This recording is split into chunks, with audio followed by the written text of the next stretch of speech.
పెట్టండి అంటండి సార్ ఇక్కడ వీళ్ళకి ఏమైతుంది ఎట్లా ఎట్లా చెప్పు నువ్వు ఎట్లా అనుకుంటున్నావు? అవునా, కాయిన్స్ లేవు కదా. అవును, వాళ్ళు పెట్టడానికి అవకాశం కూడా లేదు కదా. వీళ్ళు జరపదు 2-3 గేమ్స్ వరకు మనం అలా చూస్తుంటామా వాసు? ఎట్లా వాసు? ఇప్పుడు ఎవరికి మీద మాది. నేను ఇప్పుడు ఇక్కడ ఈ నుంచి ఇక్కడికి వచ్చేసిన. సో ఇప్పుడు నేను చేయాల్సింది ఇప్పుడు గేమ్. ఓకేనా?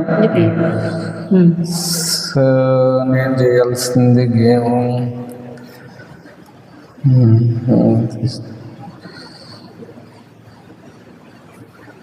ఓడిపోతాం మౌనిక. Okay right. తీయండి సార్. Okay right. విజయం ఎవరిదంటావు? ఈ బ్లాగ్